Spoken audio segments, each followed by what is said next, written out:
저하고 한 절씩 교독합니다. 다윗이 그의 궁전에 거주할 때에 다윗이 선지자 나단에게 이르되 나는 백향목 궁에 거주하거늘 여호와의 언약궤는 휘장 아래에 있도다. 나단이 다윗에게 아뢰되 하나님이 왕과 함께 계시니 마음에 있는 바를 모두 행하소서. 그 밤에 하나님의 말씀이 나단에게 임하여 이르시되 가서 내 종 다윗에게 말하기를 여호와의 말씀이 너는 내가 거할 집을 건축하지 말라. 내가 이스라엘을 애굽에서 올라오게 한 날부터 오늘까지 집에 있지 아니하고 오직 이 장막과 저 장막에 있으며 이 성막과 저 성막에 있었나니 이스라엘 무리와 더불어 가는 모든 곳에서 내가 내 백성을 먹이려고 명령한 이스라엘 어느 사사에게 내가 말하기를 너희가 어찌하여 내 백향목 집을 건축하지 아니하였느냐고 말했느냐 하고 또한 내 종 다윗에게 이처럼 말하라. 만군의 여호와께서 이처럼 말씀하시기를 내가 너를 목장 곧 양떼를 따라다니던 데서 데려다가 내 백성 이스라엘의 주권자로 삼고 내가 어디로 가든지 내가 너와 함께 있어 내 모든 대적을 내 앞에서 멸하였은즉 세상에서 존귀한 자들의 이름 같은 이름을 내게 만들어 주리라. 내가 또 내 백성 이스라엘을 위하여 한 곳을 정하여 그들을 심고 그들이 그곳에 거주하면서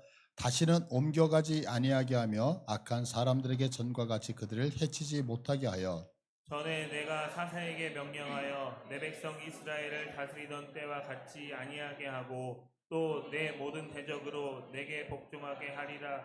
또 내게 이르노니 여호와가 너를 위하여 한 왕조를 세울지라. 내 생명의 연한이 차서 내가 조상에게로 돌아가면 내가 내 뒤에 넷이 곧 내 아들 중 하나를 세우고 그 나를 견고하게 하리니 그는 나를 위하여 집을 건축할 것이요 나는 그의 왕위를 영원히 견고하게 하리라. 아멘. 예. 이게 팍팍 소리가 나죠. 이거 씌우는 것 좀 주시면 안 될까요? 뭐라 그러죠? 예. 오늘 본문의 내용은요. 이제 사무엘하 7장에 이미 기록을 하고 있는 내용이에요. 그러니까 성경이 반복이 되어진다고요.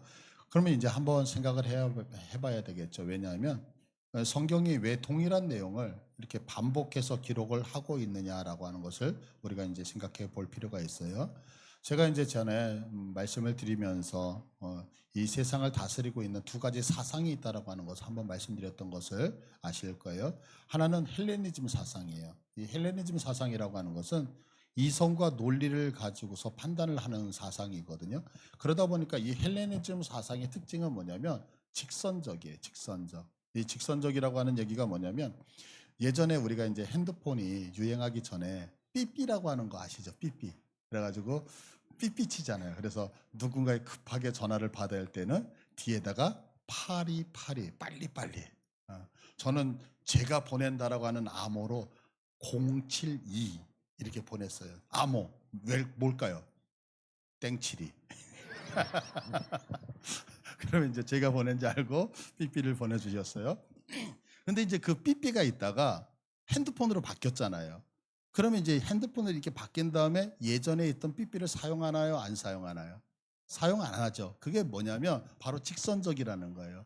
옛날에 철학사조가 있는데 좋은 철학사조가 있어서 와 그러다가 그거보다 훨씬 더 논리적이고 훨씬 더 이성적인 논리가 나오면 옛날 사조는 사라져버리고 지금 훨씬 더 좋은 것만 남아난다는 거예요. 그래서 헬레니즘 문화의 특징은 뭐냐? 직선적 사고. 그래서 지금 쓰는 건 옛날에 있었지만 옛날 건 안 쓴단 말이에요. 그런데 또 하나는 뭐냐면 이 헬레니즘과 헤브라이즘이라고 하는 것에 대해서 우리가 생각했는데 하나는 그 사이에 유다이즘이라고 하는 얘기예요. 유다이즘은 뭐냐면 오늘날 이스라엘 백성들이 생각하는 사고 방식이에요. 그러면 이 사상의 특징은 뭐냐면 원형적이에요. 그냥 동그란 원이 있죠. 그래서 이들은 어떻게 생각하냐면 일주일이 반복되잖아요. 그래서 주일서부터 시작해서 다시 주일 또 일주일이 반복되고 또 한 달도 반복되고 1년도 반복되고 이것처럼 계속해서 반복되는 거예요. 그래서 이것을 어떻게 보면 우리 다람쥐 쳇바퀴 돌듯이 그냥 빙글빙글 도는 것을 얘기를 해요. 그리고 또 하나의 특징은 뭐냐면 헤브라이즘이라고 하는 거예요. 이 헤브라이즘이라고 하는 거는 똑같아요. 조금 전에 얘기했던 유다이즘하고 비슷해요. 그게 뭐냐면 반복된다는 거예요. 그런데 문제는 뭐가 다르냐면 반복이 되어지는데 예를 들어서 이런 거예요. 우리가 지금 성경을 읽기 위해서 1년 1독을 하고 있잖아요. 그러면 그 성경을 작년에도 읽었고 올해도 읽었고 앞으로도 읽을 거예요. 그러면 똑같다라고 하면 작년의 내용이나 올해 내용이나 내년에 읽어야 할 내용이 똑같다라고 한다면 그냥 거기서 뭐 큰 변화가 없을 수 있잖아요. 그런데 헤브라이즘은 그렇게 가는 것이 아니고 변화가 있다고요. 어떤 변화가 있느냐면 똑같은 반복인데 오늘 읽었던 것과 내일 읽었던 것이 이렇게 점점 원이 커지면서 나선형으로 퍼져 나간다는 거예요.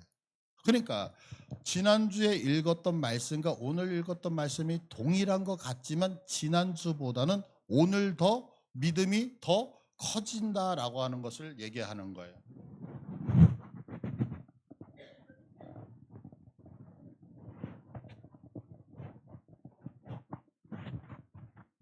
옷을 입었어요. 그래도 감사하네요. 이 마이크가 고장난 거를 알아서 나름대로 막 수고하는 모습 예쁘죠? 너무 감사해요. 고맙습니다. 그러니까 그냥 유다이즘은 원형으로 계속해서 반복이 되는 거지만 헤브라이즘은 그 원형으로 반복되지만 그것이 거기서 멈추는 게 아니라 조그맣게 시작된 게 점점 이렇게 커지면서 나선형으로 발전해 나간다라고 하는 사실이라고요. 오늘 이 역대상 17장의 내용, 우리가 읽었던 이 내용은 이미 사무엘하 7장에서 기록이 되어져 있어요. 그러면 유다이즘이라고 하는 사상으로 이 성경을 보면 저 사무엘서에 있는 것을 그대로 카피에다가 여기다가 적은 거죠. 그러면 저쪽에서 한번 우리가 배웠다 그러면 이쪽에서 역대상에서 더 이상 배울 필요가 있을까요, 없을까요? 없죠. 왜? 반복되는 거니까. 그런데 그렇지 않다는 거죠. 이 성경이 저쪽에서 한번 얘기했지만 또 반복되는 것은 저 반복을 헤브라이즘 사상으로 점점 더 많은 메시지를 담아서 반복이 되는 거지 똑같은 걸 카피한 게 아니라고 하는 말씀이에요. 그래서 전에 우리가 사무엘하 7장 이 본문의 내용을 가지고서 말씀을 한번 설교를 했었어요. 그때 전에 했던 내용에 대해서 오늘 간단하게 그러면 확인만 하고 갈게요. 자, 사무엘상 하 7장 4절을 보시면 그 밤에 여호와의 말씀이 나단에게 임하여 이르시되 가서 내 종 다윗에게 말하기를 여호와께서 이와 같이 말씀하시되 내가 나를 위하여 내가 살 집을 건축하겠느냐 내가 이스라엘 자손을 애굽에서 인도하여 내던 날부터 오늘까지 집에 살지 아니하고 장막과 성막 안에서 다녔나니 이스라엘 자손과 더불어 다니는 모든 곳에서 내가 내 백성 이스라엘 먹이라고 명령한 이스라엘 어느 지파들 가운데 하나에게 내가 말하기를 너희가 어찌하여 나를 위하여 백향목 집을 건축하지 아니하였느냐고 말하였느냐. 그러니까 이 말씀도 아까 우리가 읽었던 역대상의 내용과 거의 비슷하죠. 큰 차이가 없는 거 알고 있죠. 자, 그러면 이 사무엘 하 7장에서 다윗이 성전을 짓겠다고 했을 때 하나님이 허락하지 않으셨어요. 그 허락하지 않으셨던 이유를 전에 우리가 두 가지를 살펴봤다고요. 첫 번째 허락하지 않으셨던 이유가 뭐냐면 7장 5절인데 7장 5절을 보시면 가서 내 종 다윗에게 말하기를 여호와께서 이와 같이 말씀하시되 내가 나를 위하여 내가 살 집을 건축하겠느냐? 여기서 내가라고 하는 얘기. 이 단어가 아타라고 하는 단어인데 이게 뭐냐면 의미가 내가? 목사님 오늘 제가 한턱 쏘겠어요. 네가? 이거예요. 목사님 제가 수련회 이번에 다 쏩니다. 네가? 이건 뭐예요? 긍정이에요? 부정이에요? 부정이죠. 네가? 그러니까 지금 성전을 짓겠다고 했을 때 네가 이렇게 얘기를 했다. 이 얘기는 뭐냐면 지금 하나님이 성전을 짓느냐 안 짓느냐에 관심이 있는 게 아니라 그 성전을 짓는 사람이 누구냐에 관심이 있다는 얘기죠. 그래서 너같이 죄 많은 사람이 지금 이런 거. 그래서 이런 뉘앙스에서 성전을 짓게 한다, 어떻게 한다? 못 짓게 했다라고 지난번에 우리가 살펴봤어요. 두 번째는 뭐냐면 다윗의 사명 때문에 그랬다고요. 솔로몬이 두로왕 히람하고 대화를 하면서 아버지 다윗에 대해서 평가를 했는데 열왕기상 5장 3절을 보시면 당신도 알거니와 내 아버지 다윗이 사방의 전쟁으로 말미암아 그의 하나님 여호와의 이름을 위하여 성전을 건축하지 못하고 여호와께서 그의 원수들을 그의 발바닥 밑에 두시기를 기다렸습니다. 여기 성전 건축하지 못하고 이러잖아요. 그러면 왜 못하느냐라고 했을 때 다윗이 지금 사방으로 전쟁으로 말미암아 이렇게 전쟁으로 말미암아. 저 전쟁으로 말미암아 할 때 말미암아가 무슨 뜻이냐면 얼굴이라고 하는 뜻이에요. 얼굴. 그러니까 저것을 직역하면 지금 전쟁의 얼굴 앞에 있기 때문에, 그러니까 저것을 의역하면 뭐예요? 내가 계속해서 전쟁 중에 있기 때문에 건축을 한다 못한다? 우리 잘 알잖아요. 전쟁이 나서 막 한번 이렇게 건축을 하는 건 불가능하잖아요. 그러면서 하시는 얘기가 뭐냐면 이 얘기를 하는 거예요. 다윗아, 너는 왜 성전을 건축하지 못하냐면 너의 사명은 하나야. 그건 성전 건축하는 게 아니라 너는 열심히 전쟁을 해서 하나님의 백성인 이스라엘 백성들을 보호하고 그들이 평안히 살 수 있도록 영역을 넓혀가는 것이 너의 사명이지 네가 성전을 건축하는 건 아니단다. 그래서 성전을 건축하지 못하게 한 거예요. 그러니까 두 가지 이유 때문에요. 하나는 내가 인간이 라고 하는 거 한 가지. 또 한 가지는 뭐냐면 너의 사명은 성전을 건축하는 것이 아니고 뭐다? 너는 이스라엘 백성들을 보호하는 역할이 너의 역할이었기 때문에 너는 성전 건축할 수가 없어. 이게 이제 사무엘 하 우리가 7장에서 생각해 봤던 본문이었어요. 그럼 이제 이렇게 똑같은 오늘 본문으로 똑같은 내용인데 오늘 본문에서는 성전을 허락을 반대하시냐는 거죠. 그죠? 오늘 본문에도 반대하잖아요. 그러면 앞에서 얘기했던 건 전혀 다른 의미예요. 왜냐하면 자, 이 말씀을 이해하기 위해서는 우리가 사무엘 하와 오늘 역대상 본문의 차이점을 알아야 돼요. 이게 무슨 얘기냐면 내용은 동일해요. 동일하지만 지금 사무엘 하는 BC 930년경이에요. 기록 연대가. 그런데 오늘 역대상은 BC 450년이에요. 그러면 몇 년의 차이가 나냐면 500년이가 차이가 나요. 500년. 500년. 어마어마한 차이잖아요. 우리 이제 어른들이 꼭 하시는 것들이 하나 있어요. 그게 뭐냐면 내가 어른이 돼서 어느 정도 시간이 되어지고 여유가 있으면 반드시 내가 어렸을 때 다녔던 초등학교에 가본다는 거죠. 초등학교에 딱 가봤을 때에 하는 얘기가 뭐 이렇게 작았어? 이렇게 이거 다 경험 있지 않으세요? 이렇게 작았어? 옛날에는 엄청 컸었는데 그러면서 옛날의 이야기를 막 하는 거. 그런데 보세요. 그 초등학교 건물이나 운동장이 변했나요? 안 변했어요. 뭐가 변했어요? 세월이 변하면서 내가 변한 거예요. 내가 성장했단 말이에요. 내가 컸다고요. 그러니까 그 똑같은 모습을 보면서 뭐라고 하냐면 이렇게 작았어? 라고 얘기를 하더라는 거죠. 동일하게 오늘 사무엘서, 아까 봤던 사무엘서는 다윗 왕의 통치를 통하여서 무엇을 상징하며 앞으로 이루어질 메시아 왕국을 상징해 보여주고 있는 거예요.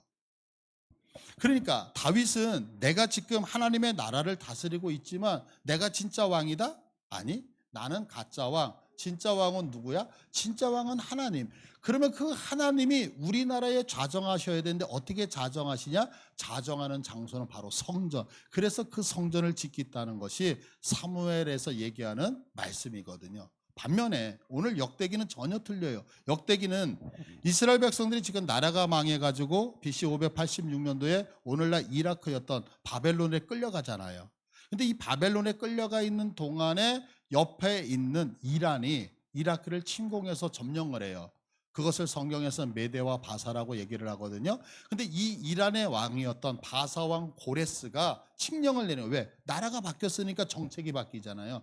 무슨 정책을 하냐면 자, 포로로 왔던 너희들 다 고향 땅으로 돌아가. 그래서 이 고레스의 칙령을 따라서 이스라엘 백성들이 전부 다 이제 고향으로 돌아오게 되어진 거예요. 이렇게 돌아왔는데 우리가 왜 저쪽에 끌려갔다가 왜 여기 와 있는지 정체성의 혼란을 갖고 오잖아요. 그래서 에스라가 그 모습을 보면서 포로로 돌아왔던 이스라엘 백성들에게 너희들은 누군지 알아? 너희들은 하나님이 창조하셔서 여기까지 인도한 하나님의 백성이단다 라는 정체성을 심어주는 책이 역대기였단 말이에요. 그러니까 사무엘 하의 이 지금 성경의 내용은 뭐예요? 내용이 다윗이 통치하는 것을 통하여서 메시아 왕국의 통치를 상징하고 싶어서 보여줬던 거고, 역대기는 똑같은 내용이지만 포로 귀한 백성들에게 너희들의 정체성이 무엇인지 아냐를 알려주고 싶어서 성경을 쓰고 있다라고 하는 거죠. 그러니까 완전히 차이가 있어요. 똑같은 내용이라도. 반면에 그리고 또 한 가지는 뭐냐면 자, 1차적으로 받았던 이 성경을 처음으로 받았던 사무엘 시대의 사람들은 다윗이 성전을 짓겠다고 했을 때 그 성전을 짓겠다라고 하는 것은 앞으로의 계획이었죠. 그럼 성전을 봤어요? 못 봤어요? 아직 못 본 상태에서요. 그런데 역대기에 있는 이 사람들은 솔로몬 성전을 봤어요. 그리고 그 솔로몬 성전이 바벨론에 의해서 무너지고 폐허가 된 것까지도 이미 다 봤단 말이에요. 그러니까 오늘 본문이 사무엘서나 역대기에서 두 번 얘기하지만 전하고자 하는 메시지와 내용은 전혀 다 틀릴 수밖에 없다는 거죠. 그래서 앞에서 말씀드렸던 것처럼 유다이즘의 사고를 가지고서 성경을 보면 아, 사무엘에서 얘기했던 내용이 그대로 복사돼서 여기서 얘기하는구나 이렇게 볼 수 있지만 헤브라이즘적 사고를 갖고 보면 앞에서 얘기했던 것 그것을 그냥 복사한 것이 아니고 그 의미에 더하여 더 큰 메시지를 품고 있다라고 하는 것을 우리가 확인할 수 있는 거죠. 자, 그러면 오늘 이 본문에서 하나님이 우리에게 하고 싶으신 말씀이 무엇이냐라고 하는 거예요. 이 본문 분명히 앞에보다 확장되어졌어요, 내용이. 자, 그러면 이 역대기에서 하나님이 하고 싶은 게 뭐냐면 하나님의 은혜를 받았다면 은혜 주신 하나님을 기억하자 이거예요. 여러분 은혜 받으셨습니까? 그러면 하나님의 은혜 꼭 기억하세요. 자, 오늘 성경 1절을 보세요. 본문 1절을 보시면 다윗이 그의 궁전에 거주할 때에 다윗이 선지자 나단에게 이르되 나는 백향목 궁에 거주하거늘 여호와의 언약궤는 휘장 아래에 있도다 그래요. 그러면서 나와 지금 하나님의 법궤가 있는 장소를 비교하는 장면이 있죠. 여기 궁전에 앉아 있을 때 그럴 때 앉아 있다는 얘기는 그 거주할 때라고 하는 얘기는 뭐냐면 앉아 있을 때라고 하는 얘기예요. 자, 그럼 우리가 언제 앉아 있어요? 보통 여유가 있을 때 앉아 있죠. 내가 쉼을 얻고 있을 때. 그러니까 궁전에 앉아 있을 때라고 하는 얘기는 지금 다윗이 뭐 할 때요? 삶의 여유가 있고 지금 안식을 취하고 있을 때 앉아 있었다라는 것을 알 수 있죠. 그런데 이렇게 안식하고 있을 때 여유가 있을 때 다윗은 무엇을 봐요? 내 환경과 하나님의 환경을 지금 서로 비교하는 거예요. 자, 그러면서 성경에는 기록이 없어요. 그렇지만 이제 제가 묵상을 해봤어요. 지금 다윗이 그렇게 한가하니까 나단 선지자 잠깐 와봐. 그래서 나단 선지자를 탁 앉혀놓고 얘들아 커피 한 잔 갖고 와봐. 그래서 커피를 마시면서 담소를 하는 거예요. 나단에게. 무슨 얘기를 하면 내가 있잖아 옛날에 참 진짜 못났었어. 우리 아버지 우리 형들이 나를 인정하지 않는 거야. 그래서 아버지가 우리 형들한테 늘 좋은 거 시키고 나한테는 험한 거, 안 좋은 거. 그래서 나보고 맨날 밖에 나가서 양들을 키우라는 거예요. 근데 어느 날 우리 집에 사무엘 선지자가 찾아왔어. 근데 형들을 보면서 너 지나가봐. 아니다, 아니다, 아니다. 그러다가 또 없냐? 아, 말째가 지금 저기 있습니다. 그러니까 갑자기 우리 아버지가 나를 부르는 거야. 내가 막 헐레벌 때 달려가니까 사무엘이 나를 딱 보는 순간 야, 하나님이 너를 택했어. 그러면서 나한테 갑자기 기름을 부어주는 거야. 라는 얘기를 했을 것 같아요. 또 어느 날, 야, 그런 데 있잖아. 이것뿐만이 아니야. 내가 아버지한테 어느 날 아버지가 도시락을 싸주면서 전쟁터에 나간 형한테 안부를 묻고 오래. 그래서 형한테 갔어. 야, 내가 그거 전쟁 구경하러 간 거 아니었거든. 그날 형한테 엄청나게 혼났잖아. 그래가지고 막 코가 이렇게 나오고 막 내가 투덜투덜 하는데 아니, 저쪽에 큰 녀석이 나와가지고 막 내가 믿는 하나님을 모독하는 막 승질 나잖아. 그래가지고 내가 돌멩이 5개 가지고 나가서 탁 던졌다. 야, 그런데 크니까 잘 맞대. 걔가 넘어졌어. 그래 내가 올라가가지고 그놈 죽였잖아.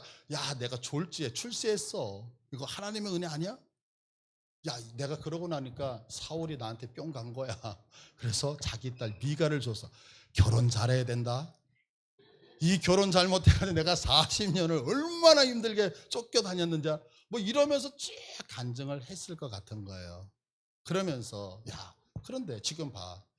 내가 지금 사는 집은 너무너무 아름다운데 하나님의 집은 저렇게 정말 형편없는 것 같고 태양빛 에 모든 것이 다 바래가지고 너무너무 속상한데 내가 좀 하나님의 집을 짓고 싶은데 어때? 라고 얘기했을 것 같아요. 왜냐하면 2절을 봐보세요. 본문 2절을 보면 나단이 다윗에게 아뢰되 하나님이 왕과 함께 계시니 마음에 있는 바를 모두 행하소서. 자, 나단이 지금 마음에 있는 거 다 행하라고 얘기하려면 지금 다윗이 갖고 있는 마음이 뭔지는 알아야 될 거 아니에요. 그러니까 성경에는 길어서 기록은 안 했지만 분명히 나단하고 사전에 교류가 있었던 것 같아요. 그래서 그 얘기를 듣고 나단이 하는 거죠. 왕이시여 참 멋지니까 왕이 갖고 있는 거 모든 거 다 행하세요 라고 얘기를 했을 것 같아요. 그러니까 지금 1절과 2절의 본문을 통해서 우리가 알 수 있는 것은 뭐냐면 은혜를 받았다면 그 은혜 주신 하나님을 생각해야 된다는 거죠. 왜냐하면 보세요. 지금 이 성경, 역대기를 읽는 성경은 포로에서 돌아온 자들이잖아요. 그러면 이들이 왜 포로로 끌려갔었죠? 그 이유는 하나님이 그들을 은혜를 주셨잖아요. 그들을 애굽에서 데리고 나오셨어요. 그들을 가나안 땅에 넣으셨을 때에 칼을 가지고 들어간 게 아니라 하나님이 함께 하셔서 가나안 땅을 들어갔고 가나안 땅을 정복하고 그 땅에서 살고 있었는데 이것이 모든 것이 하나님의 은혜였는데 이들은 하나님의 은혜를 어느 순간 망각하기 시작했어요. 그리고 하나님을 섬겼던 것이 아니라 우상을 숭배하기 시작을 하잖아요. 결국에 하나님의 은혜를 은혜로 깨닫지 못하고 잃어버렸을 때에 어떻게 되어졌어요? 이들은 전쟁에 패하게 되고 바벨론의 포로로 끌려가게 되어졌다는 거죠. 그러니까 에스라는 다윗의 인생을 통해서 지금 무엇을 하고 싶으냐면 너희들 다윗처럼 하나님의 은혜를 받아놓고 그 은혜를 잊어먹으면 된다 안 된다? 안 돼. 안 돼. 이 얘기를 하는 거죠. 그러니까 우리가 성경을 보면 하나님께 은혜를 받았음에도 불구하고 그 은혜를 잊어버려서 고생하는 사람을 봐요. 근데 그 대표적인 사람이 누구냐면 바벨론의 왕이었던 느부갓네살 왕이거든요. 이 느부갓네살 왕은 아주 특별한 경험을 하잖아요.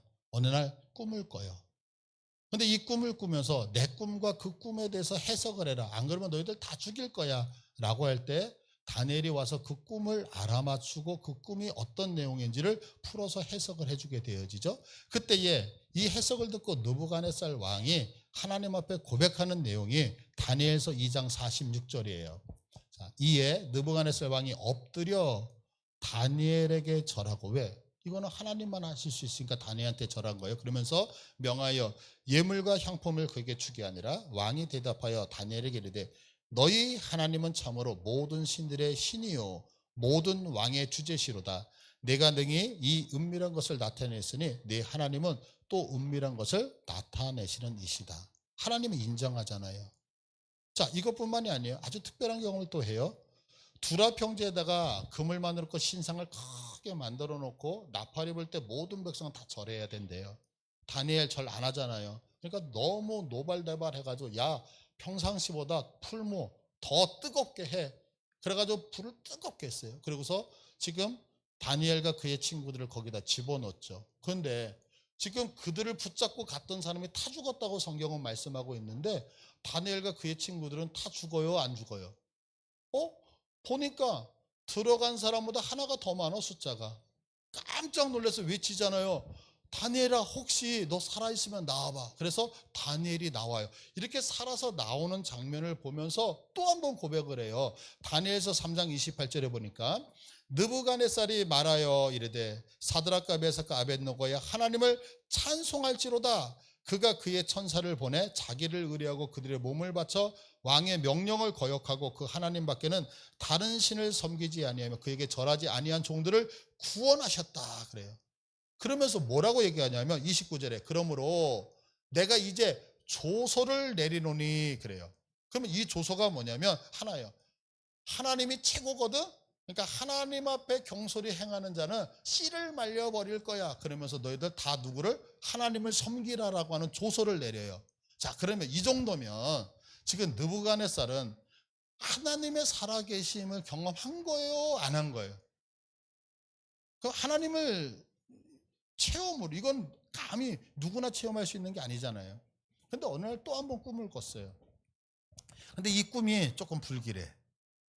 그래서 다니엘을 불러서 이 꿈을 해석을 해달라 그러니까 자기의 신상에 대한 꿈을 해석을 하는 거죠. 그래서 다니엘이 경고를 해요. 어떤 경고를 하냐면 다니엘서 4장 27절을 보니까 자, 시작. 그런즉 왕이여 내가 아뢰는 것을 받으시고 공의를 행함으로 죄를 사하고 가난한 자를 긍휼히 여김으로 죄악을 사하소서. 그리하시면 왕의 평안함이 혹시 장구하리이다. 무슨 얘기예요? 왕이시여 은혜 받았죠? 그 은혜 잊어버리면 안 돼요. 자, 우리에게 그러는 거야. 하나님이 나타나죠. 여러분들 은혜 잃어버리면 안 돼요. 그러면 잊어버릴 거예요? 안 잊어버릴 거예요? 안 잊어버릴 거죠. 그런데 이 사람은 보자고요. 잃어버렸어요. 그래서 4장 29절에 보니까 이래요. 12달. 그러니까 중요한 거예요. 12달이 중요한 거예요. 1년 전까지는 안 잊어먹는 것 같아. 근데 1년이 되면 잊어버리라. 12달이 지난 후에 뭐라고 얘기하냐면 내가 바벨론 왕궁 지붕에 거닐다가 나 왕이 말하 이르되 이 큰 바벨론은 내가 능력과 권세로 건설하여 나의 도성으로 삼고 이것으로 내 위엄의 영광을 나타낸 것이 아니냐. 무슨 얘기예요? 돌아다니면서 와 이거 다 내가 열심히 해서 돈 벌고 열심히 해서 바벨론 왕국을 세웠다라고 이래요. 그러니까 갑자기 이 하나님이 갖고 있었던 모든 것을 빼앗아 가셨어요. 결론적으로 어떻게 돼요? 하나님이 예언하시고 경고하신 대로 7년 동안 짐승처럼 쇠사슬에 묶여서 아침 이슬을 맞고 풀뿌리를 뜯어먹으면서 이렇게 고생을 하다가 느부갓네살이 이제 회개해요. 그 회개를 하는 장면이 4장 34절이거든요. 4장 34절에 보시면 그 기한이 참에 나 느부갓네살의 하루를 우러러 보더니 내 총명이 다시 내게로 돌아왔다. 그래서 이제 고백해요. 이에 내가 지극히 높으신 이에게 감사하며 영생하시는 이를 찬양하고 경배하였나니 그 권세는 영원한 권세요 그날은 대대에 이르리로다. 내가 받은 은혜 누구 거라는 거예요? 하나님 거. 그러니까 지금 사무엘 하와 동일한 말씀을 가지고 역대기가 전하고 싶은 내용은 우리가 은혜 받았을 때의 그 은혜를 지키는 방법이 무엇이냐 이거예요. 무엇일까요? 하나님의 은혜 받으셨어요? 그러면 은혜 주신 하나님 잊지 말고 꼭 기억하자는 거예요. 여러분들 은혜 많이 받으셨죠? 그러면 그 은혜 주신 분 누구예요? 하나님. 그러니까 그 하나님을 날마다 묵상하실 수 복이 있기를 축복합니다. 자, 이제 두 번째 이 본문에서 우리에게 말씀하고 싶은 바가 뭐냐면 하나님은 외형적 성전을 안 만드시겠다는 거예요. 자, 4절을 한번 보세요. 4절을 보시면 가서 내 종 다윗에게 말하기를 여호와의 말씀이 너는 내가 거할 집을 건축하지 말라 그래요. 집 짓지 마, 성전 짓지 말래요. 그러니까 하나님은 이제 외형적인 성전 안 짓겠다는 거예요. 왜 성전을 건축하지 말라고 하냐면 자, 이 말씀을 듣고 있는 자들이 누구냐는 거예요. 이 말씀을 들었던 자들은 예전에 그렇게 아름다웠던 솔로몬 성전을 봤어요. 근데 그 아름다웠던 솔로몬 성전이 무너진 것도 본 사람들이에요. 아니면 그 무너진 것을 이야기로 들었던 사람들이란 말이에요. 그럼 그렇게 아름다운 성전이 왜 무너졌느냐는 거죠. 영원할 것 같았잖아요. 여러분들 생각해 보세요. 이 건물을 다 금으로 도배를 했어요. 다 금이에요. 그렇게 아름다워서 그 성전을 보면서 수많은 사람들이 얼마나 찾아와서 예배를 드렸겠어요. 영원했을 것 같잖아요. 근데 왜 망했죠? 이유는 하나였잖아요. 하나님 은혜 잊어버리고 우상 숭배를 한 죄 때문에. 그러니까 죄 많은 인간이 하나님을 위하여서 지은 성전이기 때문에 무너지고 말았다는 거죠. 그러니까 하나님은 어떻게 해요? 다시는 죄 많은 인간에게 하나님의 아름다움, 하나님의 자소의 성전을 맡긴다 맡기지 않겠다? 안 맡기겠다는 거죠. 그럼 하나님의 성전이 필요 없느냐? 아니죠. 오늘 5절 본문 5절을 봐보세요. 내가 이스라엘을 애굽에서 올라오게 한 날부터 그래요. 애굽에서 올라오게 한 날은 뭐예요? 그들을 출애굽시킨 날부터 오늘까지 집에 있지 아니하고 오직 이 장막과 저 장막에 있고 이 성막과 저 성막에 있었다. 무슨 얘기예요? 이스라엘 백성들을 출애굽에서 데리고 나오신 날부터 하나님은 한 번도 의자에 앉지 아니하고 이리 뛰고 저리 뛰고 그러면서 일하시고 계셨다는 거예요. 이거 여러분들 믿으세요? 하나님은 일하고 계셔요. 지금도 일하고 계셔요. 그러니까 하나님은 한 번도 쉬지 않았다라고 하는 거죠. 이 부분을 조금 더 설명해 드릴게요. 자, 하나님의 백성은 분명히 안식일을 지켜야 되죠? 이거 믿으시죠? 그러면 안식일을 지키는 이유는 딱 두 가지 때문에 지킨다 그랬어요. 자, 출애굽기 20장이 안식일을 거룩하게 지켜라. 왜냐하면 하나님이 세상을 6일 동안 창조하셨기 때문에. 그러니까 안식일을 지키는 이유는 뭐예요? 창조하셨기 때문에. 두 번째, 신명기 5장에서 안식일을 거룩하게 지켜라. 왜 거룩하게 지켜야 되냐? 하나님이 너희를 애굽 땅에서 인도하여 내셨기 때문에. 그러니까 하나님이 구원하셨기 때문에. 그러니까 우리가 안식일을 거룩하게 지키는 이유는 두 가지예요. 하나님이 창조하셨습니다. 하나님이 나를 구원하셨기 때문에. 이거 믿으시죠? 이건 너무 중요한 거예요. 여러분, 이제 세상이 많이 변화가고 있어요. 세상이 많이 변화가고 있지만 말씀이 변하지 않잖아요. 그죠? 그러면 우리가 안식일을 거룩하게 지켜요. 왜 지켜요? 하나님이 나의 창조주입니다. 하나님이 나의 구원자이십니다는 신앙 고백이에요. 무엇이? 안식일을 지키는 게. 거꾸로 안식일을 안 지킨다. 이 얘기는 하나님이 나의 창조주 아니에요. 하나님이 나의 구원자 아니에요. 이 고백하고 똑같은 거예요. 여러분들 믿으세요? 안식일 반드시 지키셔야 돼요. 왜? 지키는 그것이 뭐냐? 신앙 고백이에요. 어떤 고백? 하나님이 창조주요, 하나님이 나의 구원자입니다라는 고백이기 때문에 그래요. 그런데 오늘 신약 시대를 살고 있는 우리들은 안식일을 지키지 않잖아요. 주일을 지키잖아요. 그럼 왜 주일을 지키냐면 그 이유는 한 가지 때문에 그래요. 그게 뭐냐면 인간이 선악과를 따먹음으로 인해서 타락을 했기 때문에 그런 거예요. 자, 하나님이 세상을 창조하셨을 때 며칠 창조죠? 6일 창조예요. 여러분들 이거 믿으시죠? 6일. 자, 하나님은 6일 창조를 하셨어요. 그래서 세상의 모든 것을 다 만드셨어요. 그리고 7일째 되는 날 안식하셨어요. 그러면 여기서 안식은 쉬었다. 그러니까 휴식을 취했다. 이런 개념이 아니잖아요. 쉼. 6일 창조를 하시고 7일째 안식을 하셨다는 것은 그 6일 정도가 완전했기 때문에 더 이상 일하실 것이 있었다 없었다? 없었다. 그러니까 여기서 안식이라는 개념은 쉬다라는 개념이 아니라 완전했다는 개념이란 말이에요. 그래서 완전해서 쉬셨어요. 그런데 사람이 선악과를 따먹으면서 타락한 인간이 생겼어요. 그러면 사람을 6일 동안 완성시켜 놓으셨는데 그리고 완전해서 쉬셨는데 타락하니까 이 타락한 사람을 구원으로 인도하셔야 되잖아요. 그래서 한 날이 더 필요했던 거예요. 그래서 7일째 쉬시고 플러스 1, 그래서 8번째 날이 재창조의 날이 되어지는 거예요. 재창조. 그래서 성경에서 이 천병이라고 하는 그 하늘에서 내려지는 병이라고 하는 어떤 그 뭐라 그러죠? 한센스병, 문둥병. 그 문둥병 7일째 되는 날 재판장이 확인하고 네가 정한 자가 되었다. 새롭게 창조되어졌음을 선포하는 게 8일이죠. 아이들이 태어났을 때 할례. 하나님의 백성으로 거듭나 할례 받는 날이 8일이죠. 왜 8일이라는 숫자가 나오냐면 지금 하나님께서 타락한 인간을 재창조하시는 하루의 날이 더 필요했기 때문에 그래요. 이 8일째 되는 날이 안식 후 첫날 주일이 되어지는 거예요. 그래서 오늘 우리는 무엇을 기념하면 하나님이 창조하신 것을 믿습니다. 그런데 타락한 인간을 구원하시는 그날을 기념하여 오늘 주일을 성수하고 있는 거예요. 이거 믿으시죠? 자, 그러면 주일을 지킨다는 얘기는 뭐냐면 고백은 똑같은 거예요. 하나님이 나를 창조하셨습니다. 하나님이 나를 구원하셨습니다. 라고 얘기를 하는 거죠. 그러면 하나님이 지금 이 8일째 되는 날 뭐 하고 계시냐면 일하고 계시죠. 그럼 무슨 일을 하고 계세요?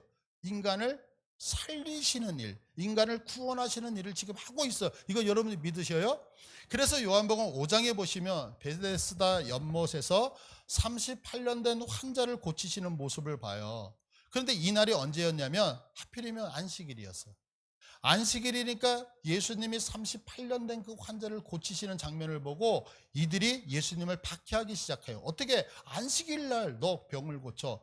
그러니까 예수님이 이때 하시는 대답이 요한복음 5장 17절인데, 자, 5장 10절 다 같이 읽습니다. 시작. 예수께서 그들에게 이르시되 내 아버지께서 이제까지 일하시니 나도 일한다 하시매. 지금 아버지께서 뭐 하신대요? 하나님이 일하신대요. 이해되시겠어요? 아까 안식해야 되는데 왜 하나님이 일하시냐? 후원을 하셔야 되기 때문에 일하고, 그래서 하나님께서 일하시기 때문에 나도 38년 된 환자를 고치셨다. 그러면 하나님께서 무슨 일을 하시느냐? 하나님은 오늘도 생명 살리는 일을 하고 있으시다고요. 자, 그러면 하나님께서 예수님에게 이렇게 우리들의 생명을 살리셔서 우리를 구원하셔서 그럼 무엇 하시려고, 우리에게 생명적 무엇 하시려고 하냐면 한 가지예요. 성전 만들려고. 자, 그래서 고린도전서 6장 19절을 보시면 너희 몸은 너희가 하나님께로 받은 바 너희 가운데 계신 성령의 전인 줄을 알지 못하느냐? 성령의 전할 때 이 전이라는 단어가 성전이라는 얘기예요. 성령의 성전인 줄을 알지 못하느냐? 너희는 너희 자신의 것이 아니라 값으로 산 것이 되었으니 그런즉 너희 몸으로 하나님께 영광을 돌리라. 이렇게 얘기를 하는 거예요. 그러니까 예수님께서 생명 살리셔서 우리를 구원하셔서 무엇하게 하시려면 우리를 성전 만드시겠다는 거. 이거 믿으셔요? 그럼 왜 우리를 성전 만드셔요? 한 가지. 성전은 뭐예요? 하나님의 좌정하시는 자리가 성전이잖아요. 그러니까 우리를 왜 구원하셔서 성전 만드시느냐? 하나님이 우리 안에 좌정하고 싶으셔서. 하나님은 우리와 함께 하시기를 원하셔요. 우리 안에 들어오시기를 원한다. 그래서 우리를 생명 살리셔서 우리를 성전 만드시는 거죠. 자, 그러면 하나님의 성전이 그냥 만들어지나요? 아니죠. 예수 그리스도의 십자가 사건을 통해서 만들어지는 거예요. 그래서 요한복음 2장 19절에 이런 말씀을 해요. 예수께서 대답하여 이르시되 너희가 이 성전을 헐라. 자, 이 성전이 뭐예요? 아까 우리 본문에서 얘기했잖아요. 다윗이 성전을 짓겠습니다 라고 얘기를 했더니 하나님이 뭐라 그랬어요? 성전 지으라 그랬어요? 짓지 말라 그랬어요? 짓지 말라. 근데 말 정말 안 들어요. 성전 졌어요, 안 졌어요? 성전 졌죠. 그 바벨론 포로로 돌아와서 성전을 지었죠. 그 성전이 뭐냐? 수룹바벨 성전이거든요. 지금 여기서 예수께서 대답하여 이르시되 너희가 이 성전을 헐라라고 하는 얘기는 그 수룹바벨 성전을 헐라 이 얘기예요. 자, 그런데 지금까지 몇백 년에 걸쳐서 왔던 그 지금 성전, 그 수룹바벨 성전을 헐라. 왜? 내가 사흘 동안에 일으키리라. 어떻게 일으켜요?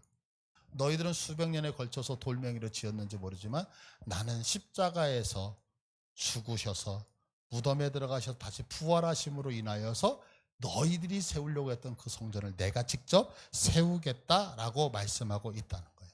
그러니까 지금 다윗에게 성전을 짓지 말라고 하시면서 내가 애굽에서 올라온 때부터 지금까지 쉬지 않고 일했다고 말씀하시는 것은 뭐냐면, 자, 성전은 너희들이 짓는 게 아니라 이제는 내가 성전을 직접 지을 거야 라고 말씀하고 있는 거죠. 자, 그럼 하나님이 직접 세우신 성전이 뭐예요? 우리들. 예수님이 십자가에서 돌아가심으로 인해서, 그래서 부활하심으로 통하여 그것을 믿는 우리들이 하나님의 성전이 되어진 거예요.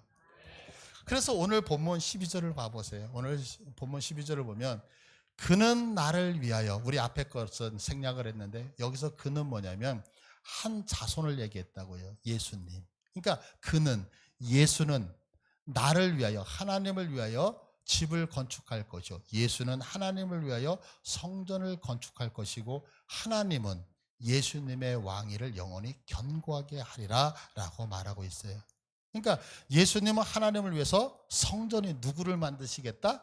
우리들을 만드시겠다. 자, 그러면 한 번 더 생각해 보자고요.